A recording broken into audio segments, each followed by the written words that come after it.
Welcome everybody. Yes, it's me, Desmondo, coming from the shed of war. Yes, it's been a while, everybody, but we're coming back this weekend with an absolute humdinger. Yes, we have our pals coming over from Denmark, Nikolai and Martin, and Ian will be joining me from Southeast London, and we will be playing a absolutely stoinkingly large Napoleonic battle over 2 days. Yes, this is on a 14-foot table by 6, and it's going to have a core aside, all in 15 mil, and it's the Austrian Third Corps versus various French forces that are going to be released to come and fight on this battle. Now, this is set maybe a week before the Leipzig battle, and is based on the maps around Leipzig and potentially important road junctions and areas which Napoleon was trying to control to give him room to maneuver to potentially crush one or part of the Allied forces that were now coming against him.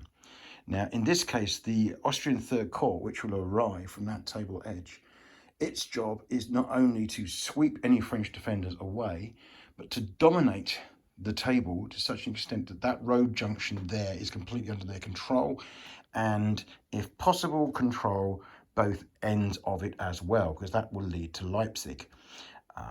To the west, which is just off this table edge here, is the Russian elements, or Russian army, which Napoleon wishes to keep that open so he can maneuver against the flank of that Russian army. So you're going to see a really big clash here as both sides try and dominate this battlefield and the road network. Now, some of you will notice there's a few ponds and what looks like marshland. Well, the grain is good. The ground is hard. It's not a problem, but those little bits I put on there are to really represent where it's a slightly more damp, boggy, not great for, I wouldn't put artillery through it, but infantry can cross it but get unformed. Cavalry don't particularly like it.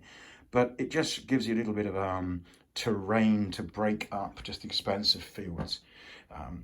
The villages you can see are, on the whole, they are very small. They are not, could almost be called hamlets, I suppose, but they're not big. Only the one in the centre there has a church, which is one built-up area, and then the rest of the village is representative of another built-up area. Mostly surrounded by just wooden fences. Not many walled areas in this particular part. However, the eagle-eyed of you may have noticed there are a number of lovely, lovely, lovely railway modelled version of farmhouses. Now, I think these are Fala or Kibri, beautiful things.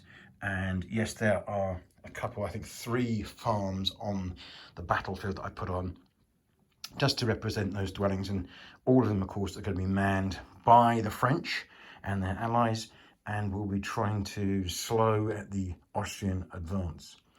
Now, this is going to be a really good test of GDA2. We're going to be using Ian's wonderful order system and a few other little tweaks that we've built over the years.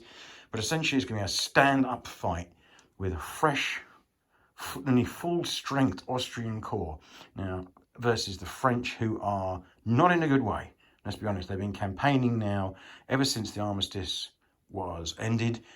They have lost almost every action they fought, and what once divisions are now the size of brigades, or once corps were now the size of full divisions. So the French and their allies are up against it. However, there is a timetable. The Austrians will be coming in at a certain speed, and so will the French. And it will be a dash to see who can dominate the battlefield and then also hold it. And that is going to be crucial in this game. This isn't just about destroying what you can see in front of you. It's being able to hold it against any counter-attack or counter-thrust that could come to you. So, as I was mentioning before, this table edge is quite important. As is that final table edge, and so is that table edge. So if you're an Austrian commander, you have to keep an eye out on your flanks, just in case the French are a bit naughty.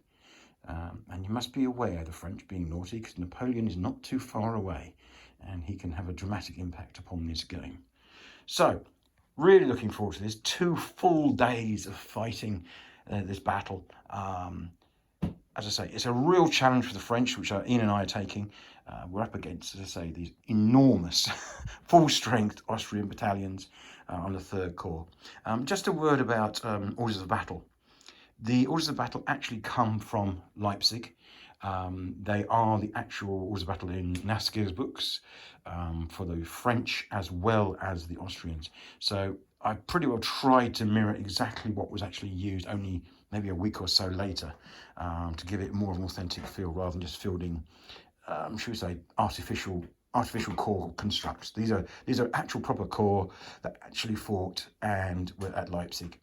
So I hope you will join me later in the next week when I will post a few videos of the game and photos all the way through the weekend. But from now, it's goodbye, and I hope you will tune in and have a look at this battle as it develops. I've got to say, I'm looking forward to it, but putting it all together has been absolutely knackering. But I am really hopeful it's going to turn out to be one of the best games I've ever played, and looking forward to it immensely. Take care, everybody.